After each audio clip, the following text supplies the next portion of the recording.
siyaasadda uma soo gelin inaan dhex jooga ka noqdo ee waxaan u soo galay inaan ka noqdo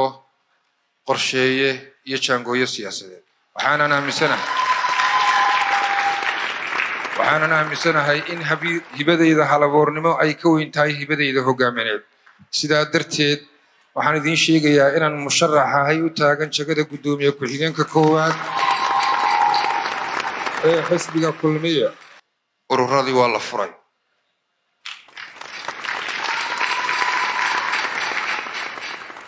aniguna xisbiga kulmiyaan ka tirsanahay waayo sharaf maamuus iyo milgo waayo xus iyo xusuus inaan caawa idinla joogo magaalada London waxaan u mahadnaqayaa guud ahaan jaariyadda ku nool dalka UK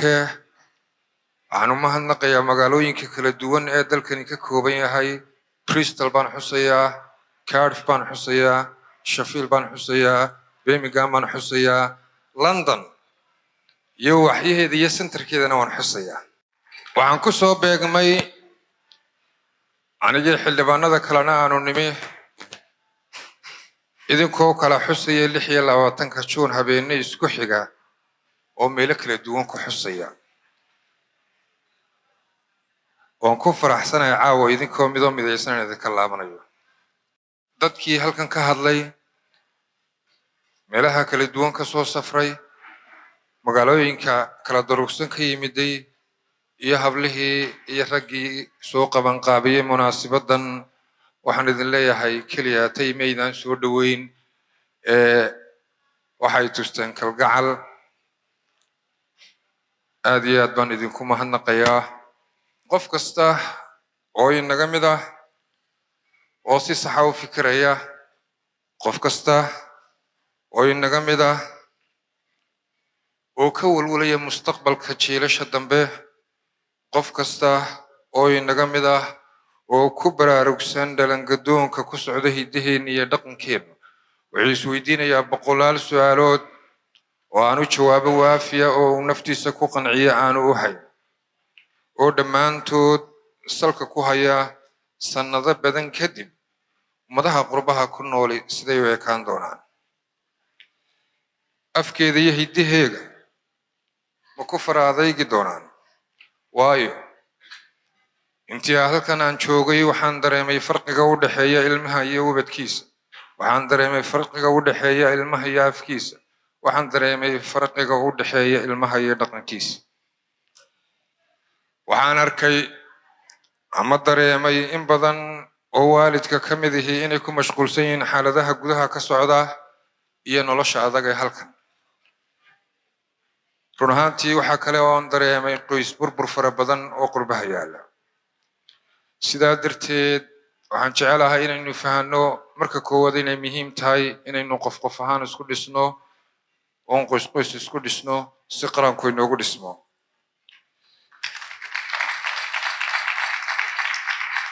inta markaan ka imaado haddii dalkeenu noqon lahaa dal horumarsan haddii dalkeenu noqon lahaa dal baahiyaha aasaasiga aanad ka warwarayn haddii dalkeenu noqon lahaa sida dalkan aad joogtaan dal horumarsan oo dadkiisu ay la dadaaleen miyaa ku qanacsanaan lahaydeen ku shaqaysiga iyo ku noolaashaha meel amarti iyo ku tihiin magan miyaa soo dhoofi lahaydeen miyaa soo tacabuli lahaydeen idinkoo qaran joog noqon karaya miyaa qulqul joog noqon lahaydeen waa maya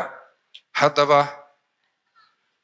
haddii ay naga dayacmeen fursado badan oo dalkeena aynu kaga dhigno dal horumarsan inagoo kaashanana khibradihii 60 sanadood ee tagay oo aynu si wada jira oo midaysan uga fikirnaa in jiilasha inaga dambeeya aynu u sameeyno nololteena ka dooroon walaalayaal ma jiri karno ma noolaan karno qarniyaal iyo boqolaal sano balse waxa wanaagsan ee aynu qabanno ayaa boqolaal sano iyo kumanaan sano jiri kara guryahan Victorian ka leeyahay iyo Bridge and Bristol ku arkay iyo xeerasha House of Commons ka yaala dadkii sameeyay halkay ku nool yihiin halkay joogaan soo meyti may noqon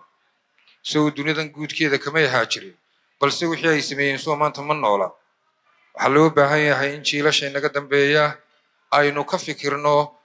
in aynu wax wanaagsan uga tagno reer Somaliland waxay haystaan dawladnimo aanay dhalanteed iyo dhayal aanay ku helin waxay haystaan dawladnimo ay waqti adag la soo mareen waxay haystaan dawladnimo juhdi iyo tacab fara badan ay geliyeen dawladnimadu dadka waajibaad bay ku leedahay dadkuna xuquuq bay ku leeyihiin dawladnimadu dadka waajibaadka ay ku leedahay waxa ka mid ah inay nabadgelyada dhankooda ilaaliyaan inay horumarka ka shaqeeyaan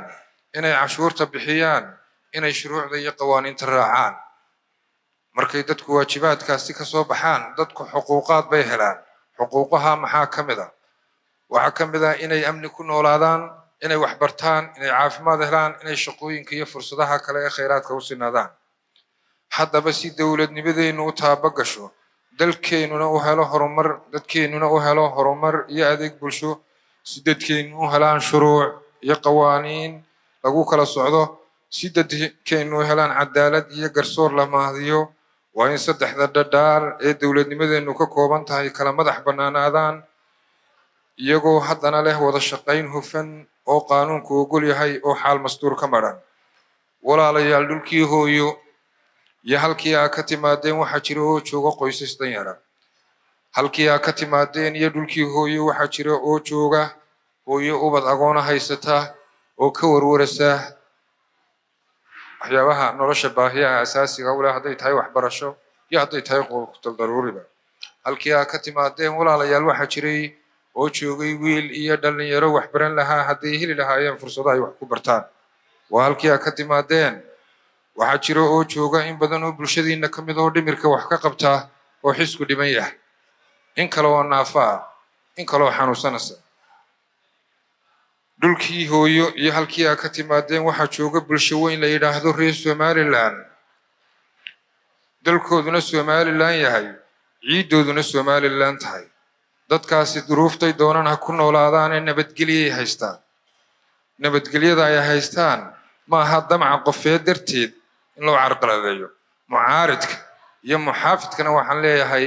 waxaa kala riixanaysaan iyo waxaa doonaysaan waxaa ka weyn danta iyo maslaxadda ummadda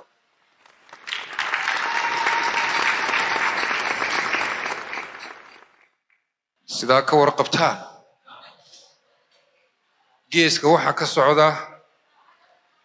isbeddelo siyaasadeed dabaylaha iyo duruufaha geeska ka socda waxaan ka soo qaadan karnaa barnaamijka loogu magac daray isdhexgalka ama integration saa u taqaanaan si aa ogtihiin baa isdhexgalkuna laba factor oo waaweyn baa loo kala qaadayo waa political integration iyo economic integration isdhexgalka siyaasiga ahi wuxuu meesha ka saarayaa xuquuqihii masiiriga ahaa ee dal madax bannaan lahaayeen oo dhan wuxuu abuurayaa sharciyad iyo qawaaniin mida oo ay yeeshaan dalalkii kala madax bannaanaa ee kala tirada badnaa ee kala aqoonta badnaa ee kala dhaqaalaha badnaa isdhexgalka dhaqaalaha haddaanu imaado wuxuu meesha ka saarayaa dabaradii sharci ee dal kasta gaarkii u lahaa hadday tahay cashuuraha kastamada iyo shuruucda isku socodka dadka wuxuuna oggolaanayaa dalalka samaystay isdhexgalkaasi dadkoodu inay degi karaan ka shaqaysan karaan ku noolaan karaan iyagoo kala diina oo kala dhaqana gobolladii isdhexgalkaasi samaystay isdhexgalka dhaqaaluhu wuxuu abuurayaa ama oggolaanayaa in la wadaago khayraadka noocyadiisa kala duwan maxaa la wadaagayaa beeraha la wadaagayaa oo xoolaha la wadaagayaa oo dekedaha la wadaagayaa oo badaha la wadaagayaa isdhexgalna haddaad maqasho waxay faa'iida ugu jirtaa cidda tirada badan leh dalna wuxuu dal kale oo deris la-ah ku balans garayn karaa aqoon dhaqaale iyo awood sidaa darteed isdhexgalka buuxa Somaliland qorshe cad ayay ka yeelatay ama ka leedahay waxaanad ogaataan haddii aragtidii geeska taallay qarnigii hore ee ahayd in xoog laysku gumaysto xoogna laysku qabsado aragtida qarnigan geeska taallaa waa in si nabada laysku dhex galo si nabadana laysku qabsado abril 18 waxaa dhacay isbeddel siyaasadeed oo ka dhacay dalka Itoobiya waxaana isbedelay ra'iisul wasaaraha iminka jooga iyo ra'iisul wasaarihii hore isbedelka dalka aynu jaarka nahay ka dhacay oo cilaaqaad fiican inaga dhaxeeyay Somaliland wuxuu ku keenay culays siyaasi ah mid dhaqaale iyo mid diblomaasiyadeed arrimahaasi waxay ahaayeen arrimo culayskooda leh runtii arrimaha nin jilicsani kama baxayn madaxweyne muuse biixi cabdi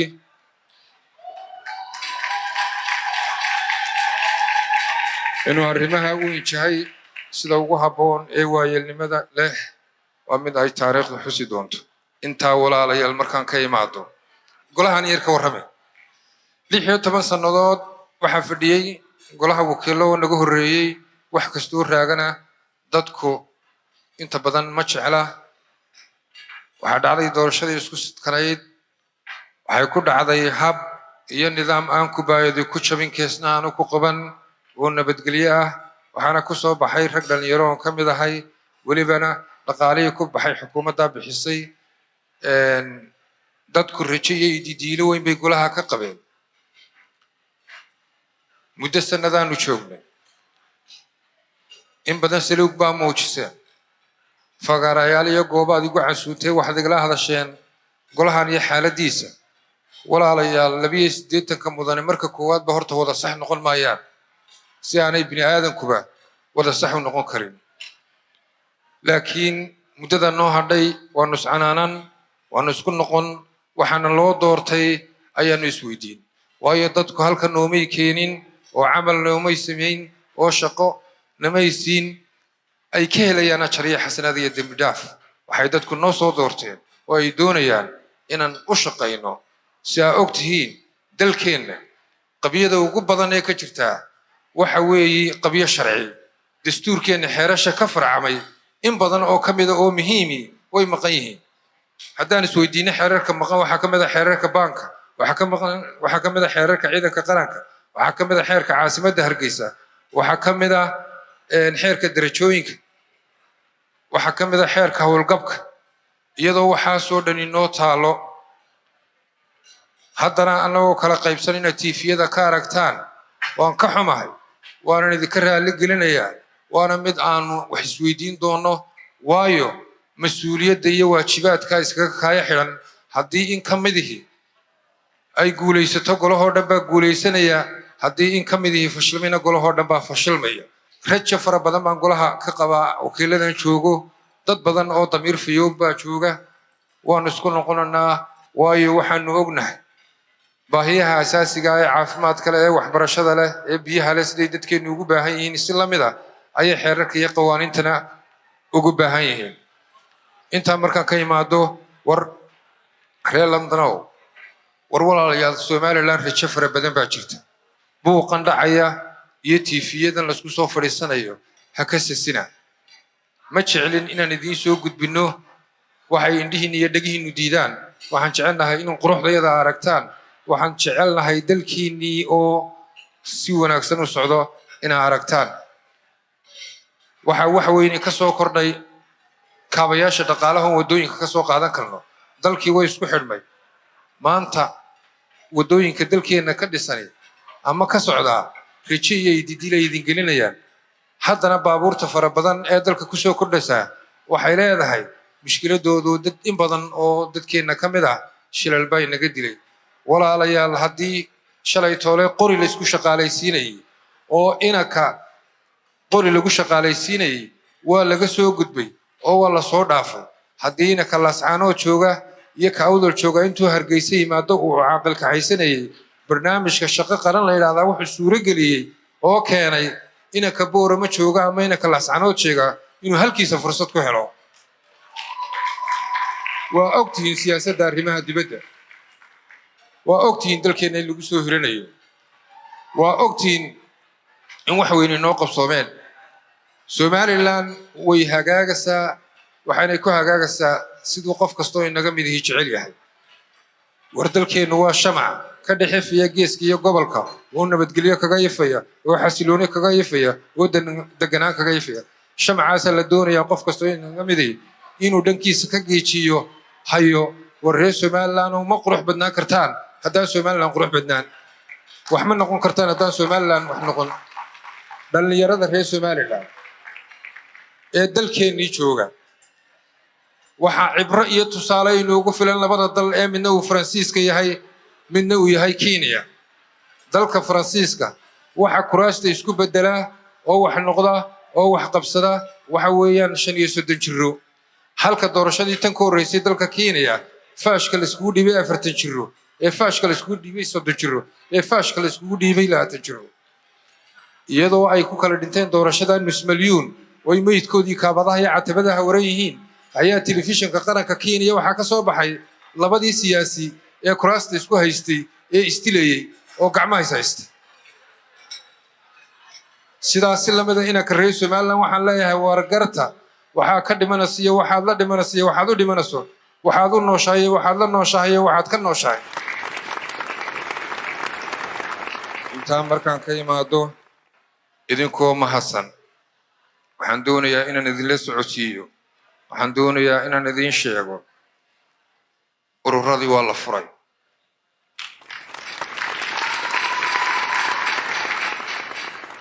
aniguna xisbiga kulmiyaan ka tirsanahay,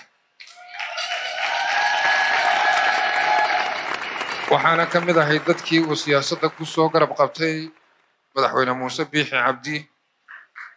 taa beddelkeeda inaan ka dhigo ilaalinta legasigiisu waa wax weyn oo maskaxda fiyow caafimaadka qabta iyo garashada ay siinaysa. maantana waxaan rajaynayaa in sidii ii soo garab galay inuu sii garab qabto, waayo siyaasadda uma soo gelin inaan dhex jooga ka noqdo ee waxaan u soo galay inaan ka noqdo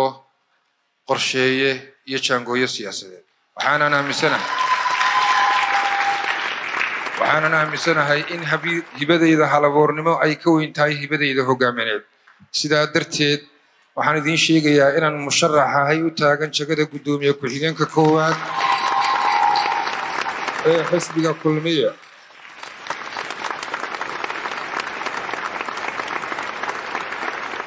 darajiya karaamoy marna deeq ilaahay marna duufka sharafta ay guulay dagaal badan.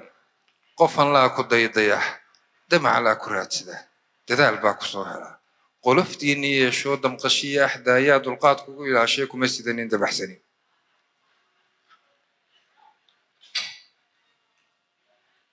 libta laysu dacaree mana weydi diburida markaad ku durugtaba dabra himiladaade noqon ruux dalluuntiyo hadbadaminka hoos yaal dusha sare ka garan karaa. duni aad ka tahay boqor ha ka noqon qof dayraa.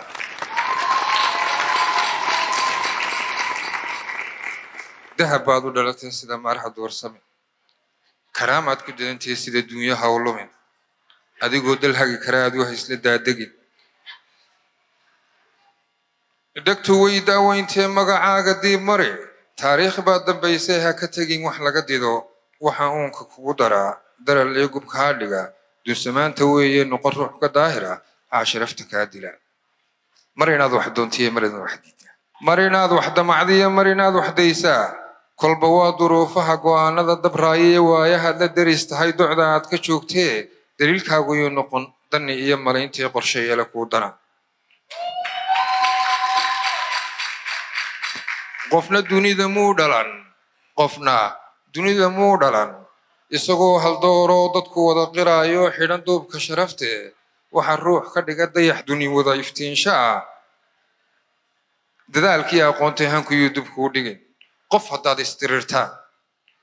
misna xoog lagugu diro hal mar baad ku dagantee waxa duubi feerkii duulaan ka sii culus maskaxdoo lagaa dilo. duxda waana maqalkaa dara lee xambaartee marka ruux dantaadiyo kuu akhriyo duruusaha dareenkiiyo dhagaha furo. marka ruux ku durayaa dhaliishaada daydayo istifaaxal maahee u dulqaada aadmiga. haddii lagula dabagalo xuma lagula daydayo eedadaca laguu sudo ha qaniinin demintee u dulqaada aadmiga. marka deeq laguu horay tahay hooy daba soco dookhaagu waa dookh. nin ku dilay kiraysteeyaan duunyo xilashado kaa ridin dalluuntoo duruufuhu la haystiyo wax madiida kaa dhigin. dalna iyo adoo noqon baahi ruuxa lagu dago marna doonis ruux kale ha u falin dunuubtoo dadka ha isku waayina fushataada daayacan yaan dulqaadku kaa dhigin qof damiirku meyd yahay fudaydkuna adoo dagan magacaagu yuu dilin ha yeeshee duntaadiyo inaad tahay qof daacada adigoon ku daalayn dadka kale ka dhaadhici dabcigaagu kaa tayaa ku sheega dabadaa marka dabca kayrka ah yahay duni dhan maaree adna maaha dibu guur oo hankaaga duuduub darajada wax kaa xiga oon dada lahayn sheeg intaanan hadalkayga dhammaystirin qof kula hadlay kuu halgamay kuu hagar baxay ku toosiyey ku tilmaamay in badan danahaaga u soo jeeday maskaxda u shiilay waayee badan kuu halgamay ayaa maalinimadii jimcadihii lagu aasay magaalada Hargeysa waa marxuum Maxamed Ibraahim Warsame Hadraawi rabbi naxariistii jannaha ka waraabiyo waxaan ka tacsiyadaynayaa dadka damiirka fayow leh ee Soomaaliyeed reer Somaliland iyo intiinan hor fadhida ee geeridiisu ay idin damaqday aniguna waan iska tacsiyadaynayaa